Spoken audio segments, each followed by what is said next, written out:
Well, hey, podcast listeners, it's TJ. And Julie. And in episode 71 of the Pixar Post podcast, we're going to talk about Toy Story 4's big Oscar win at the 92nd Annual Academy Awards. We're going to talk about some Onward news, as well as some other fun things that are happening at Disney parks related to Onward. We're going to also share, we're very excited about this, our interview with Valerie LaPointe and Marc Sondheimer, the director and producer behind Lamp Life, the wonderful Pixar short that takes place right after Toy Story 4. That's available now on Disney Plus. Excellent, yes. Excellent, yes. So you have created a Pixar trivia question today because you worked up the show notes for this particular episode, and I did not have one, so... Yes, I did. And pardon my voice because I have a cold, so I may sound a little silly tonight. We'll get through it. So did you want to... Do you know the question? Oh, yeah, I know the question. Okay. I know the answer. So you read it. Oh, okay. All right. You read it for yourself. So, how many Pixar films have had their theatrical release in the month of March? Do you know the answer? Yeah, 0 until this one. Yeah, I was going to say it's a trick question. Well, it's not yet. Not yet. But yes, Onward is the first March release. Yeah. Yeah. I forgot about that when I was like looking at things and I'm just like, oh, I forgot the... Yeah, they've always followed the standard I knew you were going to get that one. Yeah. Man.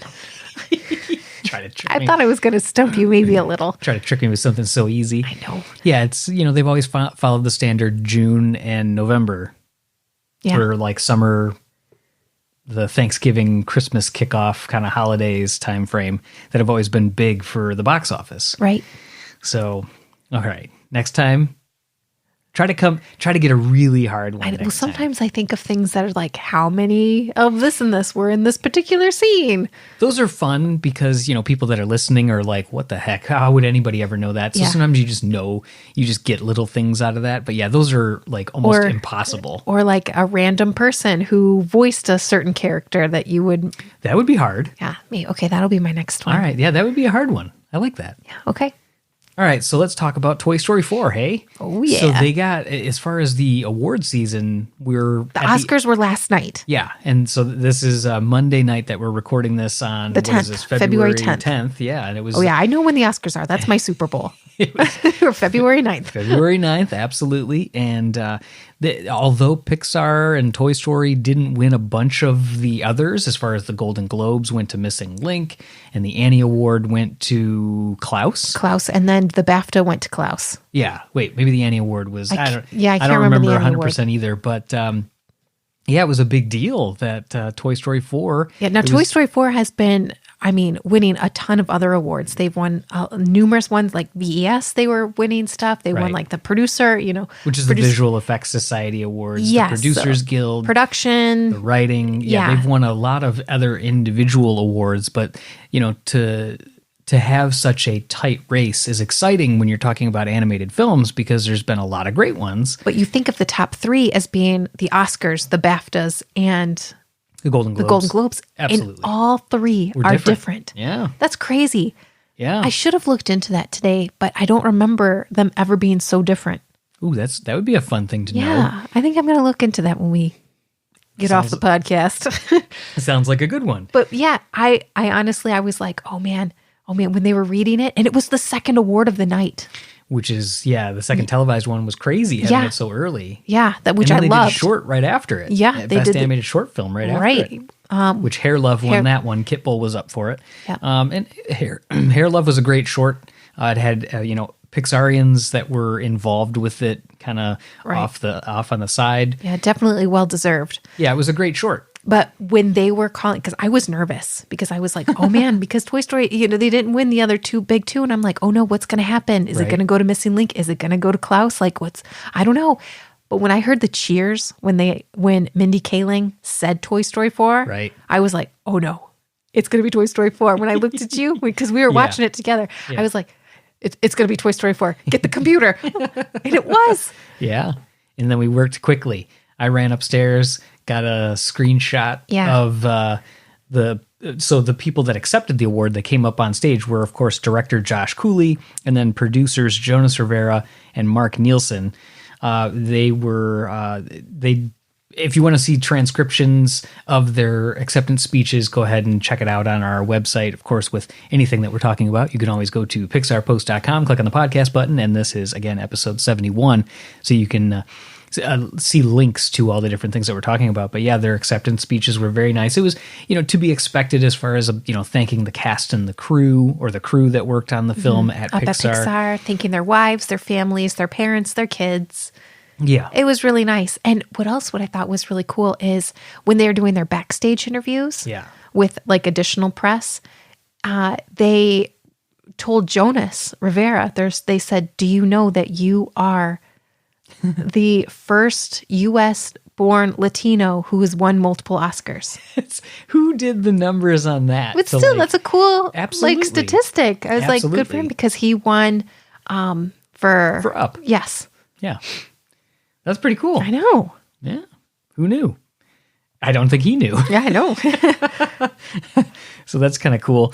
But let's see. So you had written that down too. But that's exciting. I mean, it's always great to get the recognition, especially when it is, you mentioned that it's different for each one. One of the other things I had thought about is that it's cool that all these films got to be recognized at different venues. So at some level, they all kind of won. I know that's a very hippie thing to say or whatever, but it's nice that so many that is like a very me to thing to say.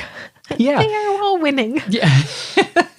But when it comes to animated films, it's always hard to pick a winner because there's so much good work that's put out. And it was a really good year for animation. I was probably only surprised that Frozen 2 or How to Train Your Dragon didn't really. And I guess it was probably just because, we've talked about it on here Frozen before. 2 didn't receive a nomination for the Oscars. Overall, but overall, like as far as like all the, sorry, I should have been more clear on that. But, I kind of knew what you were saying, but it just. But yeah, it's interesting, that. Now I got derailed. I know, sorry. Yeah, whatever. But it's nice that everybody got to win, to get to celebrate it. Oh, and then what I was going to say is we were talking about the fact that we've talked about it on here before. That's where I was. That a lot of times the award shows don't favor sequels. Yeah, so that really is demonstrated with Missing Link and Klaus winning, and then obviously it's a even more pleasant surprise that Toy Story 4 ended up winning this. So it's really cool. Mm-hmm. All right, so let's keep going on with the news. What do you think? Oh, yeah. All right, so from an Onward perspective, so Pixar lighting artist Phil Shoebottom shared a photo inside Pixar Studios that you had seen on his story on Instagram, and you were like, this is amazing. Freaked out. I took a screenshot of it right away. It is Ian and Barley Lightfoot dressed up as their costumed characters that they'll be strolling around the Disney parks. So it's the parks characters. The parks characters. Yeah, and so they look amazing. Do they not?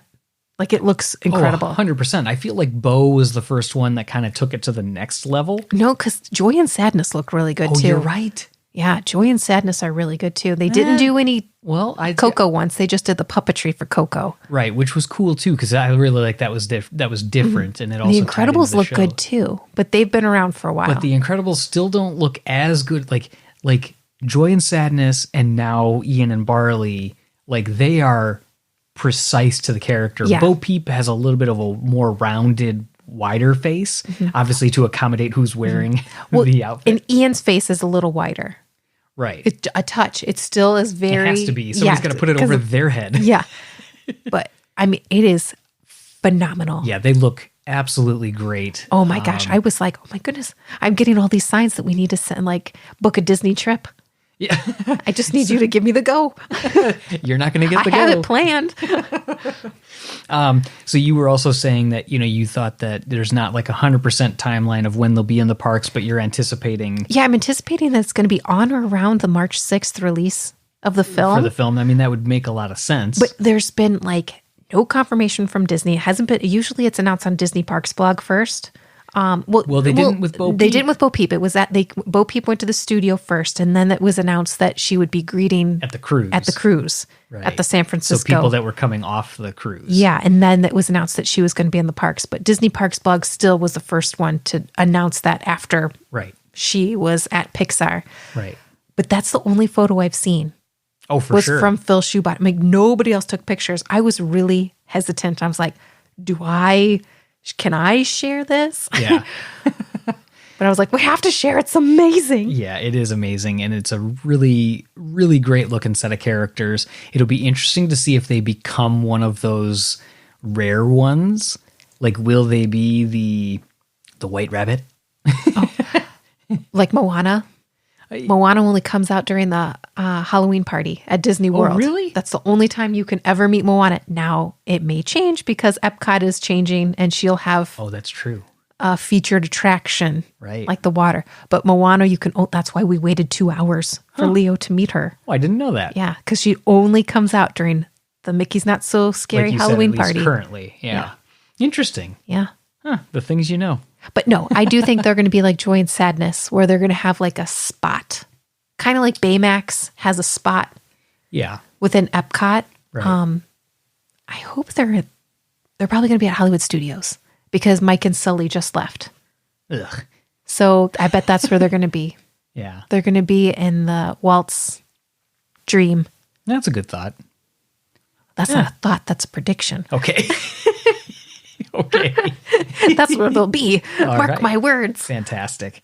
All right. So speaking of Onward, so Guinevere the van, so Barley's trusty steed that he created in the film, is going to making its way around the United States. So if you've heard us talk about this before, there was the Toy Story 4 RV that came around. Mm-hmm. There was also the Cars 3 Road to the Races tour that brought a life-size Lightning McQueen, Jackson Storm, and Cruz Ramirez around. Well, this time the Guinevere van is going to be coming around, and it is. You saw it in person.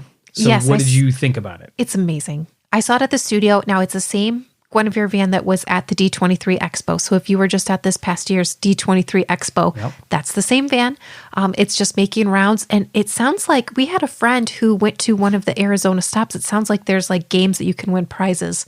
Very similar to the Toy Story 4 RV tour. Right. You can win like stickers and movie tickets and Yes, and then they had a couple different like shirts like or bags posters. or something. Yeah. Well, I saw the bag. I haven't seen anybody other than outside of California that has had the shirts yet. Now, granted, Okay. the van has only stopped in San Diego and Arizona. Like I don't remember exactly which area, but those are the two that they have already stopped in. What's interesting is that the Toy Story tour, they announced a whole bunch of dates up front. This has been much quieter as far as like just coming to the specific area, and then all of a sudden it seems to be popping up. So it'll be interesting to see where it comes next. But I've literally been like Googling it every day, doing like the defined search to look at a specific time frame, like within the last 24 hours, looking for Guinevere or Pixar van or Onward. I've thought about it if it's going to be at the screening that we're going to be at. Oh, I thought about that too. Yeah, is it going to be in Detroit for that? Because there's a charity screening that's taking place in Michigan, because Dan Scanlon, the director of Onward, is from Michigan. So there's going to be a screening here. So we're thinking definitely along the same lines Maybe, that it might. But I kind of wonder based on the weather, because they already mentioned other places that they were going to be going were, well, you're right. Well, it was Dallas, Miami. I was thinking Dallas, Miami, like maybe they're just going to go along the south because it's an outdoor event. Yeah. And it would be really hard to predict the weather, but they also said New York. Oh, yeah. And that's obviously Unless they cold could as get well. it inside somewhere. Oh, that's true. You know, kind of like the Hello Kitty food truck that came here during the winter. Right. It came but they had it inside one of the inside. malls. Right. Yeah, well, it'll be interesting to see if that shows up in more places. But when you got to walk around it, it was really cool. One of my favorite things is the mixtapes that they made on the dashboard. Now, something interesting too is when you were seeing it at the studio, it kind of makes me wonder, in some small way, are there two of these, or is there only one? Because when our friend Mark Vibert went to go see it in Arizona, he pointed out that the KNR rock or sticker or whatever, it's in the lower right-hand corner of the back bumper sticker is ripped, and it's almost completely torn off. So either it got, damaged at some point, or somebody tried to take it off. If that was the case, that would really stink. But, so he showed us a picture. It's definitely missing in the full bumper stickers there when you took your video of it. And by the way, I should also mention, if you guys want to not only keep up to date with the tour dates, because as they get updated, we're going to update our post. But then Julie also did, when she was, like she mentioned, at the studio, a full walk around video of Guinevere. So she kind of like walked real close to some of the different lights and the bumpers and the stickers and all the details, the front like rope emblem being tied up to the the rope showing that they're tied up. The one thing I wanted to know is there's a switch on the front bumper, like the front bumper, I don't know how else to say it, on the passenger side. Okay. And in the video, as you're panning around it, there's a little switch behind the bumper or something that says on, off. Oh, yeah. I know what you're talking about. What is that? I don't know. I don't know if that's like a thing. I don't know if that's like was already there, or if that's like the lights can be turned on from the outside. Oh, if for some reason, because they don't want people coming in. If it's like a nighttime event, maybe like a worker could go over there and turn. Maybe. I don't know. But it just made me wonder when I saw that on there. I was like, ooh, what's that? I think we have someone we could probably ask. Well, of course, but I don't know if it's worth finding. It's the curiosity. So that's pretty cool that's going around there like they've done for the other movies. So it'll be. I do like that they do these like tours where it's fun. Bring like the characters or like a van, and I just kind of like it. Well, it doesn't help. It doesn't hurt that Jay Ward, who's the Cars guy, is into getting out there and showing the products of what's there, and he was involved obviously with the Cars Road to the Races tour. And what was super cool about that one is that the Lightning McQueen, Cruise, and Jackson are the only ones that are true life-size replicas. They're built to the actual size that Lightning McQueen is. The ones in the parks are slightly smaller. They said they had to change some of the distances between like the tires and different angles. They said that it's kind of funny to test it. They take like a fake children's head on a stick, and they poke it around the car to see if it could get stuck anywhere. And I guess this is like for anything around the parks, that they want to make sure that a kid cannot harm themselves or get under or around or anything like that. So they had That's why Lightning McQueen, all those characters ride low. Well, they already do because they're race cars, but Mater's definitely lower than he would be. And the fact that they have like 7 workers are walking around them the whole time, and they only go like 2 miles an hour. But still like all those things you have to think about. Oh, absolutely. So the ones that were on the Road to the Races tour are the only ones that are the full scale versions that are out there. Pretty cool stuff. I forgot about that. Yeah, we talked about that when we were at that dinner with all of them when they were at the auto show. Memories. The time that we were doing our live hangout and we're with them, like looking at each other, like we had for the trailer that was coming out for Cars 3. We're like looking at it came out that same night. We were watching it with them on the TV. That was in a a cool restaurant. Experience. It was amazing. Bob Polly. Yeah. I mean, like these people that we're like idolizing. Yes. Yeah. But as we're like watching like this, we're looking at the clock and we're like, ooh, do we have to say we have to go, or do we just not go? We're like, yeah, we're definitely not going. Not going. But we had a live hangout that night on YouTube to talk about the trailer. So we were late for that. So if you go back to that, you'll see that that's why we say we're late, because we were out to dinner with some of the Pixar folks after the auto show. But all right, let's talk some other parks stuff. So back to that. So for annual pass holders, and then now it's open to the public, but they're doing a preview, which is usually like a 10 to 12, sometimes 15-minute preview of Onward, or from the other movies is what I'm referencing. And you can get a good look at Onward. So if you're around any of the parks, go ahead and check those out. We've seen that some of the screenings, and I think it might have been only for the annual pass holders, though, they gave them a winter hat that said Onward. And it's actually kind of funny because it's the same one that we had shared on our social media page that you got when you were at the studio as like a gift. But it's a slightly different material. The one that they gave out at the parks is more of like fine knit, like your like a normal like stretchy like blue hat, but it's the same color, has the same like patch in the same spot. So if you really want to check that out, you can either look at our social media page and go back like a month or whatever, or probably check it out on eBay. I'm sure somebody's got one up there if you want one. It's a very subtle design. It's just like a sewn on little patch that says Onward, but I like the color blue that they chose for it. It's like a nice navy. Well, it's Barley's hat that he wears. Yeah. Yeah. So it's pretty cool. Yeah. So let's see here. With also at the parks coming up March 5th at Disneyland, they're doing a Pixar Nite.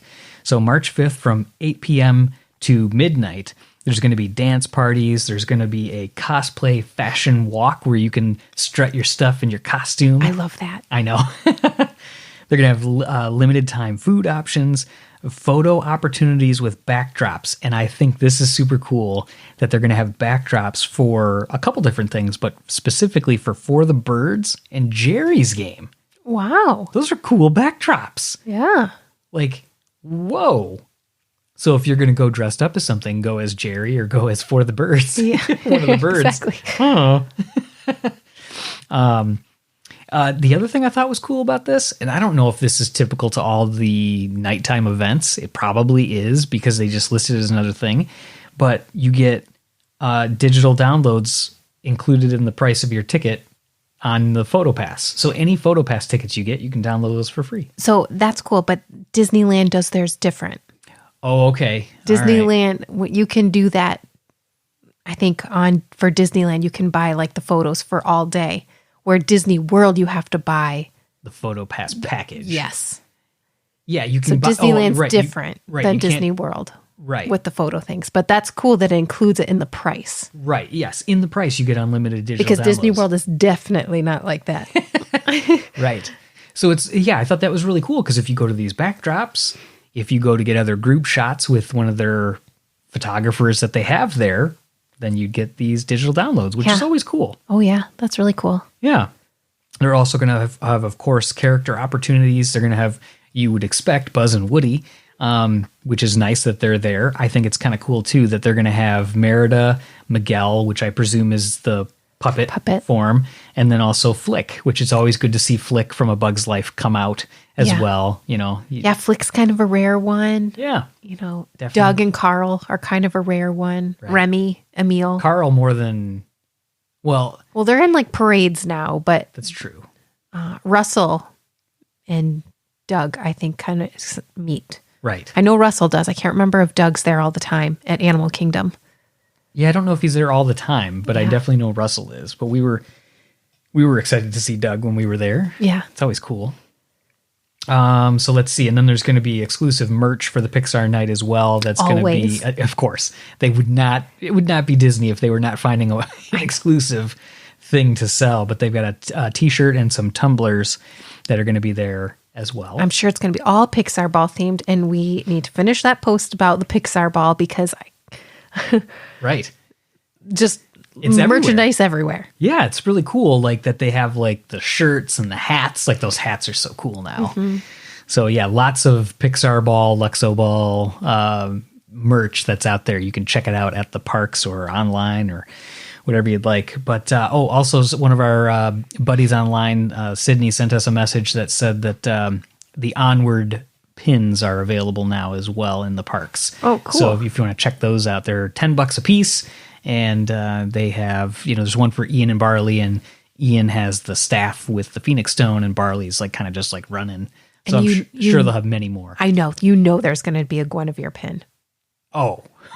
Because they were giving them out at D23. I know, but there's a version. But there's going to be a Disney Parks version. Those pins are like $16. You know it, and I want it. It's a piece of metal that sticks in There'll be a mom one, too. A Blazy one, I'm sure. Oh, yeah. The Manticore, 100%. Yeah, that'd be cool. Yeah. That'd be a cool one. Oh, man, do I want to work in the Disney consumer products department? So let's keep going. So we'll talk about, sorry. I diverge. I don't mean to cut you off. I'm not meaning that. I just know that, I would ramble. You're just stating it. I don't know that there's a whole lot else we would say about it right now. The cold is having me just talk and ramble. You got to keep her on track when she's got a cold. She's drifting. So other Onward stuff real quick. So Chris Pratt was quoted recently saying that it's going to make grown men burst into tears. So that's like, a lot of people are like, ooh, it doesn't take anything for me to cry. I cried at Wall-E with the dust. I know. So, I think I'm definitely going to cry, especially with this last teaser that was or the featurette. Yeah. I feel like I know what happens. I'm not going to say it, but I feel like I know. I haven't even told you because I don't want to ruin it because I really think I'm right. Yeah, we're actually, for like the first time almost in a long time, we're kind of avoiding the final ending. Yeah, because I don't want to know, but I really think I'm right. Okay, that's cool. You can't tell me. I'm not. That's why I don't want to say anything because I'm like 99% sure I'm right. I'm getting kind of dangerous. And it's different from how I thought it was going to be. And you knew how I thought it was going to be. Yeah. No, it's different. Okay. I'm 99% sure I'm right. Well, you also have a little bit of a helper that you were at the studio. Yeah, but I nothing about the ending. Correct. Yeah. There's concept art. Nothing about the ending. Okay. All right. Other events that are coming up. So there's been lots of events that are coming along with the releases. But I thought this was cool too. So the San Francisco Giants every year, the baseball team does a Pixar Day, a Pixar Nite. And on May 29th, they are going to have their themed day. And they usually have like a character meet and greet. They encourage people to dress up in character. They have like special shirts or whatever else that they're going to sell there. But the giveaway for a select number of people that go is one of those fig pins. So it's like a figural pin that is by the company, Fig Pin. And it's of Ian Lightfoot. Oh, nice. So yeah, and they usually like they've done like a Funko Pop before where it's been Woody as a pitcher for the Giants. So it's really kind of cool. With the jersey. Yeah. So it's another thing. So if you're in that area or traveling to that area around the end of May, so May 29th, get your tickets now because that's a game that usually sells out because it's a fun one. Mm-hmm. So, all right. So that about takes us to where we are within the news portion. So as we dive into, before we do our interview, I wanted to circle back on something that we touched on in the interview, but I don't think I'm going to edit it after this. I don't think that part's going to make sense to incorporate into the interview itself. But you had a crazy connection or an odd like life passing thing with Valerie LaPointe, the director of Lamp Life. So again, this is going to be kind of leading into our interview with Valerie and Mark, the director and producer of Lamp Life, the awesome, hilarious, like approximately 7-minute short that's on Disney+. But what is your crazy connection to Valerie? This is wild. Like, I don't know if you guys are going to think it's crazy, but it had me shook. Because you think of life. I'm going to tee it up with like a little bit of mystery. So you think of life. You think of everywhere that people can be. And you never know when paths might mysteriously cross. Yeah. So how did the conversation start? You asked first about... Yeah, so I asked Valerie because I had seen on like her bio that she said that she was from Norfolk, Virginia. Well, I grew up in Virginia Beach, Virginia, and those are cities right next door. And she's like, oh, well, I did too. She goes, I was like born in Norfolk or something like that. But she goes, yeah. And I was like, oh, I'm living, I'm in Michigan now. And she's like, well, obviously I'm in California. She goes, nobody knows what Virginia Beach is. She's and I'm like, yeah, I don't meet anybody from there because it's total coast to coast for her. Yeah. Like that's opposite. And I was sides. like, oh, same. And, Detroit, everyone's like, what? Yeah, there's not a lot of people from Virginia Beach that are specifically So then she's like, oh, yeah, I went to Tallwood High School. Okay, here is where I freaked out a little. I moved to Detroit because my mom worked for Ford. So we moved to the Motor City right before I was supposed to start high school. That's the high school I would have gone to. Yeah. Okay, so then I was like, okay, wait a second. That means like she lived near me. Right. Okay, and we're a year apart. Yeah. So she was a year older. So then we got talking and I was like, what middle school did you go to? And she was like, I went to Brandon Middle School. And I was like, wait a second. Here's the tea. So did I. We were in middle school at the same time for 2 years. And then, I haven't even told you this. Oh my God. I started thinking, okay, my goodness, when I was in 6th grade, which means she was in 7th grade, they had like a Disney World trip where you could go learn about filmmaking out in Disney World. Well, my mom paid like, what it was like, I don't know. Whatever it was. Yeah. To take a bus and go down there with certain like students. And I wonder, was she part of that? I don't know. Because she was a year older and like still in middle school, they kind of keep the grades separate. Yeah, sure. Like I don't think we had any, elective classes that would have mingled 6th, 7th, or 7th and 8th grades together. I don't remember. I don't remember middle school. But anyway, I thought that was wild. That is cool. So yeah, immediately following the interview, you ran downstairs, you grabbed your... Oh yeah, I have all my yearbooks. And sure enough, I found her. There she was. It was wild. It literally shooketh. That's a definitely small world thing. It is a small world thing. I mean, like, that's so crazy. Yeah. That's so crazy to me. Yeah. No, that was pretty I don't know cool. why it's crazy, but it's crazy. It is one of those things that, like, it's the same thing as when, like, a band comes to town and they're like, "Hello, Detroit," and everybody cheers. It's kind of like one of these, like, hometown things that not only is it, something that you guys are both... She obviously is at Pixar, but we're talking about Pixar. Yeah, we're talking, but not only that, but like we have been fans of her for so long. Yes, her style is great. We really connected. Like just her point of view, she just has like, I don't know. I've always like gravitated towards. She gets it. Yeah. And like, I think that's what like had me crazy. Like I went to school with you. Yeah, like right. you like lived in like the neighborhood of me. Like, right. Like around like as that kid, area, like it's just crazy. It is wild. It's weird. It's and then wild. like, Cool. 20 plus something years, 30 years later, I'm like, we're talking. Right. Like it's weird. I think it still would have been weirder if you guys figured out like somehow or another that you were like in some, I know you wouldn't be because of the grades, but in some same class or went to some same event or like you talked about the Disney thing. It would be weird because somewhere I have the commercial that we filmed when we were at Disney. My mom has it somewhere on a VHS. Yeah, a recycling commercial. Oh. Yeah, I had to hold up a Coke can and say, "See this sign? That means it can be recycled." And then I threw it, I think. Awesome. Into the recycling can. Well, I didn't think you just chucked it. This means recycle. Now litter, kids. Yeah. So, all right. Well, what do you think? Should we talk about, is there anything we want to say about Lamp Life up front? Lamp Life was amazing. Did you not love it? I loved it. We were lucky enough to be sent the screener for it. So we watched it, I don't know, like maybe a week or so before it came out. Right. We watched it several times. I just wanted... Oh, absolutely. Like, I wish it was longer, which is good. Because, now, we say that meaning you were left wanting more. More. Not that we feel like it was incomplete. No. Yes, I was just wanting more. Like it was so much fun. It was perfect. And the pacing was perfect. Yep. The gags were hilarious. Yep. The Easter eggs are abundant. Right. It's amazing. Yeah, it's a really good short. And that's actually and the story is like flawless. I mean, like it felt so complete. It did. And I don't know how you tell that short of a story in that amount of time. You're going to hear in the interview, I talk about one of my favorite things is the fact that, even within a 7-minute short, you don't expect that a character is going to learn or see something and then be able to utilize that later. Typically that's in a movie. Yeah. Like, so, Woody will see something that Andy is doing that later, or Buzz does, that later he will then come back to and be able to do. It's either a funny gag or whatever.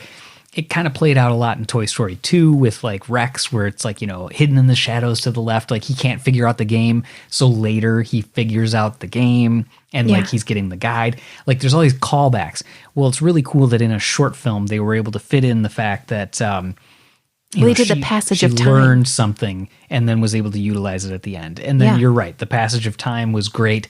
Being able to speed that up and see and understand that you're talking about years here that are going by in a matter of moments. Yeah. And then you talked about the pacing. That's one of my favorite things that you'll hear in the interview, as well as talking to Valerie about, some of the gags and stuff and how some of the people that were working on it were like, do you think we should have a couple more frames or here or whatever? And she was like, I tried it. And then I was like, oh no, you got to cut it short. Cause it's really quick cutting at times. And this is her directorial debut. Right. Yeah. So it's really cool that, it all came together the way it did. The music that Jake Monaco, who we interviewed 2 episodes ago, on our podcast. He did the music for Forky Asks a Question, a bunch of other Pixar properties that are, commercials and promo materials. But he did a great job with this score as well. So definitely, if you haven't watched it, you can feel free to listen to this. It's, not going to give away that much, but if you haven't, you can feel free to pause it, check it out on Disney Plus, and then circle back and enjoy this interview with Valerie LaPointe, the director, and producer Marc Sondheimer. So one of the things that we've always enjoyed with Pixar films is when you get the in-between stories. Like, what was Doug's special mission when Alpha sends him off from the group? Or what are the other robots doing on the Axiom while Wally and Eve are trying to save the planet? So, and that one was like Bernie. So this is another puzzle piece. So we're connecting a few more dots with Lamp Life on Bo Peep's journey after Toy Story 2. So I know this is a question that you get probably frequently, but it's a good one to round out. But talk about the origins of not only how you were approached, or maybe you even pitched the idea for a Bo-centric short, and then once you got started, how did you land on this particular story? Yeah, so this might be the perfect Pixar film for you. Because it was a huge puzzle to figure out and to make work. But at the same time, when they offered to me to direct a short coming off of Toy Story 4 as the story supervisor, this was the only thing I wanted to make. I was so excited about Bo. I felt so passionately about making her a dimensional, interesting character in the feature. And then so bummed at the end that we had this great movie, but we didn't, in the length of a feature, we didn't have enough time to really delve into Bo's story more. We only got this glimpse of seeing her again on the lamp, and then we meet back up with her and she's a lost toy. And it's such an extreme difference with a handful of lines for you to mentally try to piece together how she did this, that it felt just like really ripe territory to see it happen. But it was a tough puzzle. Toy Story 4 was tough. Any sequel is always tough because you're kind of building off of what's there and you have limitations built in. And then when you're trying to sandwich an idea in the middle of the timeline of movies, it's even harder. But I was doggedly determined to do it because it just seems so fascinating. And it's tricky because even in the movie, she indicates that she's gone through a lot. And the number of years you have, all of that, it was a little tricky. But I also leaned into the fact that Bo is adventurous. She sort of would choose to go the fun. We always said she would choose to go the fun way than the practical way when they were even just trying to, get across the carnival to go to the antique store. That's her personality, right? So I don't think of her as so much as an exaggerating liar like Mater, as much as a really good storyteller. I have a sister who tends to heighten all of her stories, and they just come out sounding more exciting than maybe it actually happened. And I think of Bo as being like that, and so it was really fun to just lean into that and just turn to a handful of story people here for ideas to help me come up with stuff and be like, okay, what's the craziest thing that could happen to her? And they threw back the most hilarious ideas.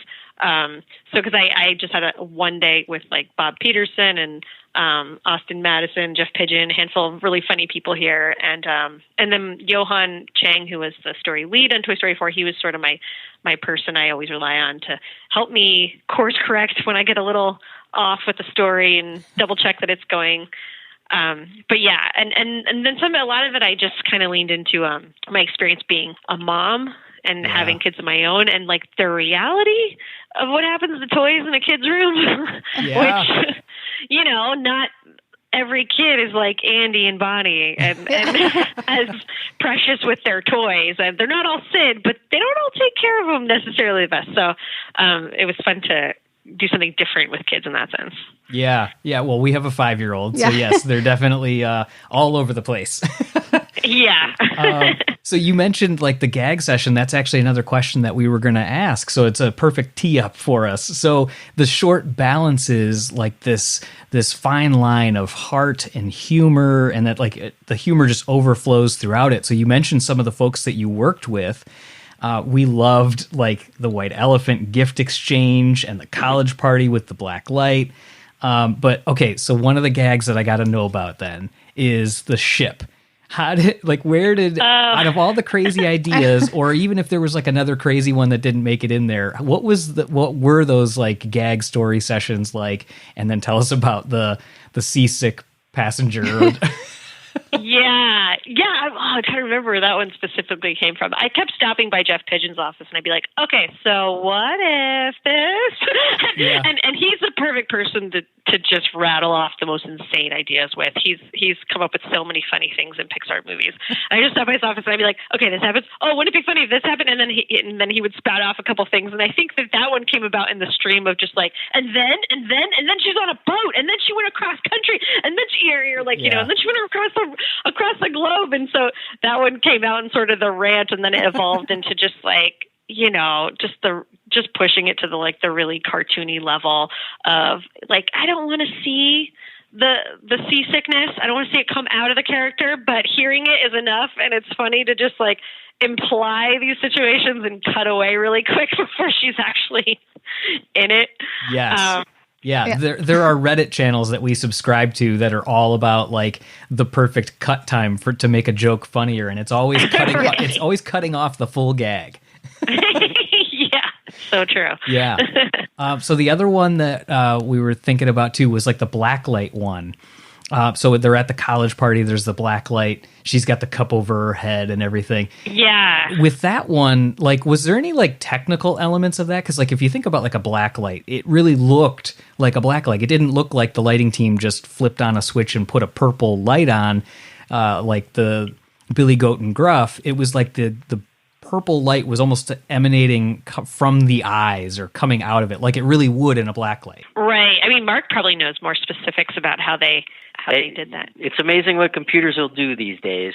But it was, a key part of that story. And actually, I was thinking through to the music also in the boat session and the blacklight party. It was kind of a fun challenge for us to do musically, to hit all of those beats as quickly as they go. Oh yeah, quite a challenge for the composer. But because we flip between the humor can only play when it's cut at a certain pace, and we discovered that along the way. Because when I started working with animators the first time, I was so excited because I love the acting part of it. They're like, hey, can I have some frames? I'm like, yeah, it's some frames. And then I learned the lesson in directing. When we got back to edit with my editor, I was like, oh, we can't add the frames like that. Just I'm like, I should have known this. I used to animate myself, but the joke can die within a matter of frames. Yeah. And then for that one in particular, I do remember with lighting, it was really funny because they did their wizardry of like pulling lights in certain directions, and we kept looking at photos and thinking about the experience, because mostly I just really wanted the sheep and Bo's eyes to be really round and really white so that they popped out. And they were great at just sort of pushing that. And we had to push Bo's CG model to the limit with the animators as far as her facial expressions. I was like, can we make her eyes bigger? Can we make it funnier? Because I wanted to have, Bo be as funny in as funny situations as Buzz and Woody and all the boy toys. It's like she can go through as many silly and crazy experiences as them, and and letting her face do a lot of the humor, give a lot of the humor. You see why we love you already, because of this. You feel this energy, like I love it. Okay, sorry. We do too. Pretty excited about it. So we really love the title Lamplight because Lamp Life. I'm sorry, because we're partial to alliterations. Yes, I am as well. Clearly. Were you always set on the title of Lamp Life, or were there other variations? Oh, that's an interesting question, because I came up with Lamp Life, and then I think a little halfway in, I kind of turned to Mark and our editor Serena. I was like, should it be called Bo's Story? And we were kind of like. I briefly considered Bo's Story, because Toy Story, Bo's Story. But then I was like, Lamp Life sounds good, because this particular short has a lot to do with like her character arc of kind of letting go of the lamp, like deciding that she didn't need to be this toy attached to a lamp. Like she could just be a toy, and sort of like how the world packaged her as like, you're this thing, and deciding like, actually, I don't have to be attached to that thing. We can just be toys, me and the sheep. So it felt better to tie the title to the lamp. Yeah, I think that's cool too, because it almost sets it up as, even though Toy Story makes sense to try to, tie in potentially Bo's story, but this makes it more individual to her. Yes, and I you're do right love about that Bo isn't in the title of it. I loved it. Yeah. Like, Yeah, and also I had to think that like there's a whole other adventure when she became a lost toy, basically, when she leaves the antique store to when Woody caught up with her, right? And we don't get into that so much. Did I just give something away? Well, it comes out tomorrow. This won't be released until after it's already out. So. You're right. And it's only 7 minutes, so I couldn't cram all that in there. Right. So, Mark, from a producing standpoint, talk a bit about how things are different working on a project when it lands on Disney Plus rather than alongside a theatrical release or Blu-ray, other medium, whatever it might be. So, like, for example, the team, you guys still landed on a short that's in that 6 to 7 minute time frame, but sometimes the constraints of those theatrical releases kind of create some borders that you can bounce between. But with Disney Plus, you guys had, and correct me if I'm wrong, but a little more freedom as far as, which direction and how long and all those kind of things. But that's a long way of saying, how is this different than producing a short for a theater? Yeah. I think when you're producing a short or making a short for a theatrical, there is a little bit more, we can take risks, I think, but generally it's original IP that we're creating for the theatrical short film. So a la Piper or Bow or, some untold story versus, hey, we're telling a story of something in between that you didn't see in a feature film. So we're working already with the property or a franchise that people know and love already. But I had been making, several shorts for the DVD market, which has been changing obviously lately, and more and more fans fewer fans are buying the DVDs and more are turning to Disney Plus, which is awesome. And we were, along with Forky, the first people to get to make something for Disney Plus, and actually. We love making these shorts. We love telling these stories, the in-between stories, and working with new filmmakers such as Val. And so Disney Plus gave us an awesome opportunity and platform, and were a great partner with us, and just being able to give us quite a lot of liberty and latitude to make something that we wanted to make. So the difference, of course, and sometimes when these is that we also know that people are going to, we make these for the Pixar fans a lot of times, that they're going to stop and rewatch this over and over again because it's on television versus sitting in a theater. So we might throw a few more Easter eggs in there or other goodies for people to chew on and enjoy. Yeah. Oh, we spotted those Easter eggs. Okay. So again, you guys are teeing us up for these questions perfectly. It's like this was planned. Yeah. So this might have been the first film we made here where I'd be like, let's put that in there because all those people are going to notice it. Like that fraction of the audience who are super into Pixar are going to notice it. Oh, we noticed it. The Good Dinosaur jammies. We noticed it. Nice. Oh, you got that one. Oh, that's good. Poultry Palace was there. Yeah, Poultry Palace. We saw Knick Knack. Lucky Seven. Yep. Lucky Seven. Rainbow Unicorn. Wow. So, what about Julie, you had another one you were going to ask about. Oh, I know people are going to ask us and email us and tweet at us the pink Pixar lamp. Oh, the Luxo lamp. Yeah, yes, the pink Luxo lamp. In the bedroom. Yes. Yeah. Yeah, that was one we didn't want to make it Andy's, so it couldn't be red. I think it ended up being pink, just all the roundabout we go through with lighting and design. That's awesome. Are there any other really fun ones that you specifically wanted to have in there, either Mark or Val on that one? With the props, it was amazingly fun to go. There's literally this huge back lot of props, like a catalog in the art department where I was like, printing it out, like circling things, like, let's go this. They're like, did you go shopping again? Yes, I did. Can we put this in there? Can we put that in there?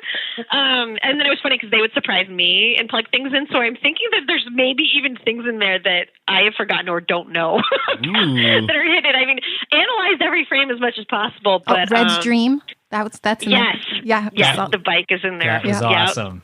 And then is the TV from Ratatouille? Oh. Ooh. I don't know about that one, but it might be because there were definitely props. So there's props they pulled from other films in Toy Story 4. So then we had that to pull from. And there's also special props that they specifically made for the antique store, but didn't really get specifically highlighted. There was a toy spaceship. And so we pulled that and used it with the kids. Yeah, that's the one that's on the table, like in their bedroom. Yeah. And we put Barbie in a shot. Yeah, it was fun because each shot also needed to show not like time passing, but also sometimes time passing within the same day, and so it jumps a lot. I mean, you could probably sit and I had literally a spreadsheet that I gave the team where I was like, these are all the shots. This is the timeline. This is the season. This is the type of lighting. Wow. I noticed the seasons changing outside the girls' bedroom. I thought that was brilliant. Yeah. Julie, I applaud you and thank you because those are details that like our lighting designers who are like, Mark, there's more lighting setups in this 7-minute short than we had in all of Toy Story. Or there's like every shot is a new lighting setup, and I'm like, really? But it's core to the story, passage of time. So thank you for noticing. Oh yeah, I have a whole passage of time paragraph in our review that comes up tomorrow. Okay. So you had mentioned the music a little bit earlier. So we had interviewed Jake Monaco, who obviously composed the music for Lamp Life, when he was coming out with information about Forky Asks a Question and how he worked with Bob Peterson, and we really enjoyed hearing his process of that. So with Lamp Life, we really enjoyed like this lightness that he created of the music and that overall feeling of the heartfelt moments with the fun moments. We thought it was great. So what was your experience working with Jake, and how did you guys get started in sharing, your vision of what you hope would translate musically into the film? Yeah, so we had we initially worked with Barney's title. Barney's amazing. Oh, Barney Jones. He puts temporary music. Yeah, he's our in-house music editor. Yeah, and he's awesome because so we sort of like it was good to sort of figure it out and try things and styles of music as we were building the reel. And Barney was like great at helping me personally like learn how to talk about music and through me discussing the story and the feeling I want get better at that. And then so it was great. So by the time we started working with Jake, who Mark's worked with before a lot, right. He has like the best personality ever. He's so wonderful to work with. So that was instantly easy on that level, but it was great. So we had kind of an idea of what we're going for. And yeah, the melody he came up with, the theme throughout for Bo was so great right away. Like the scenes with the girls' room when they first go to the new home is so wonderful. And then it was just a matter of like, the challenge for him of having to literally do a different piece of music for almost every single shot throughout the middle, even in the antique store, because the music is also very telling of time passing and the seasons passing in the store. So even the music you hear playing in the record in the background in the store, he composed. Oh, wow. And someone sang, and so it's that layered with the number of pieces he came up with. That's awesome. Did you guys go to the studio for the actual recording of the score? We did. Yeah. We recorded in a small studio with about 5 musicians, including the singer for the background music in the antique mall. Oh, wow. And which is always a thrill. And in this case, rather than kind of a bigger scoring stage and multiple musicians, it was a drummer, a guitar player, and a keyboardist. And it was a keyboardist that I knew from a band that become friends with, and Jake, and that's just a blast and a thrill. And Jake Monaco is absolutely wonderful to work with. Yeah, it was really fun. I think having a smaller crew in general on every level making this was great because it just meant more actual time and interaction with everyone and getting to know everyone. And, especially when we're asking people to do these really hard things, like come up with so much music or, the lighters and our TD coming up, finding all these props, putting all these pieces together. Like it was really a lot a lot of work that had to be done for every single shot, every quick shot. And, but I think having that smaller team was great because we hang out more together. We trust each other. We get excited about making the same thing, and we're able to make something like this. That's fantastic. Well, obviously, I want to be cognizant of our time. We've got so many more questions, but we obviously want to thank you, Marc and Valerie, for taking the time to chat with us, and we couldn't be more thrilled about your short film, Lamp Life, that's coming out tomorrow. The pacing is so perfectly balanced. It doesn't feel rushed or slow. We love that Bo's able to use the incorrect light bulb trick that she Oh my gosh, learned. our son freaking loves that part. Yeah. Yeah, we love that she got to, awesome. they in such a short time frame, she got to learn something, and then we saw how it was applied later. There's so much heart and passion and everything. So it's really masterful. We're excited that people are going to be able to start watching this tomorrow everywhere on Disney Plus. And I was left wanting more, so that's always a good sign. Oh, great. I was like, no, don't end. No. That's awesome. So absolutely. Thank you both so much, and we really appreciate Yes, it. thank you for your time. Oh, thank Thank you you. both. You guys are Really wonderful. fun. Appreciate it. All right, so that was the interview. Tons of fun. You can tell how much we gushed over Oh my gosh, we could have Valerie. talked to them for hours, I think. I mean, we say that with a lot of people. We do because we because we connect with it, we love it, and we love sharing and hearing the stories of the passion of them and their team that they put on the screen for others to enjoy. It's it's a journey that takes years for them. So for us to be able to talk with them for even 15 minutes, 30 minutes, 45, an hour, it means a lot to us. And we're always very excited to be able to share these kind of things. I know one of the things that you wanted to talk to out of the interview was about something we discussed there as well, which was the Easter eggs. yes. I mean, I know I mentioned in the interview the Arlo jammies. Yes, the Arlo pajamas on the child. Yeah, I loved that. 1 minute and 6 seconds in. Yes. So it was baby Arlo and the Clawtooth Mountain pattern that were on the pajamas. There was a book next to Bo's lamp for Rainbow Unicorn from Inside Out. There's just so many in there. We still need to literally like frame by frame this to go through. Oh, it I all. know. Well, and like she said in the interview, like how she basically like went shopping. Right. Like she had like the catalog and she was Right. going shopping. Yeah. And I'm like, she's I liked that. I Yeah. thought that was like really like what a fun thing to like say, and like Yeah. like for us to even think about that, like, oh my gosh, that that costs money to put it all in there, and it's Right. kind of cool. It's very cool because it shows how much fun she was having with the project as well. That it wasn't something that was just a project that she was working on. This was Well, remember something she she's was learning from and then having fun with. and she said this was the story she wanted to tell. It was Right. and I was like, wow, I was like, I felt that. Like what she said, I was like, I get it. Yeah. Like she did a phenomenal job. Like I can't imagine, I wouldn't change anything about it. Like I don't have any questions about, oh, okay, that is where Bo was. Correct. Like there's no like holes in the story for me. No. And I like how she ended it. Like how she, she kind of said, oh, my sister's like, oh, or something like that, like kind of, right. built it up. And I mean, I know sometimes maybe I can get like that at sometimes when I'm telling you stories or something. But yeah, I like that she kind of ended it or something like that. Yeah. I was like, oh, that's perfect. I like literally this short Lamp Life made me like Bo, like really like Bo. Right. Like, it enhanced her character. Yeah. I mean, I always liked her, but this it like enhanced really it. made me like, wow. It is cool. Yeah. It was cool. I think some of the other Easter eggs that really stood out for me, like you had written it down here at 3 minutes and 21 seconds, you can see the Chinese food takeout box that's in like everything now. Yeah. I think it was the first one, A Bug's Life, I think so. that they come out of, that they pop out of Yeah. when they're doing all their magic tricks and everything. And the Poultry Palace. The Poultry Palace, yeah, and the trash. Yep. That was pretty cool. The one that I like, though, and I don't think we mentioned this during the interview, was the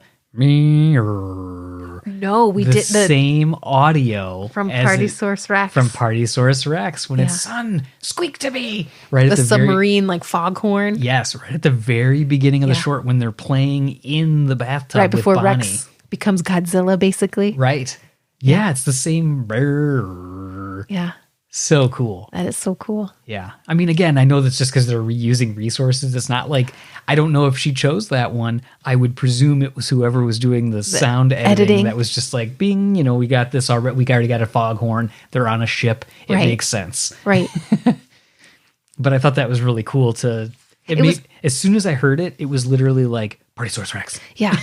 It was also fun to hear like the story artists that helped her like come up with some of the gags and stuff. Yeah, oh yeah. Yeah. I mean, obviously anytime Gosh, you're going that to talk story about Jeff department, Pigeon. man. Well, still Austin Madison, Kelsey Mann. Like she mentioned so many people Right. that are just like inherently funny, I think. Just like, That's why they're in that group. oh my gosh. Yeah.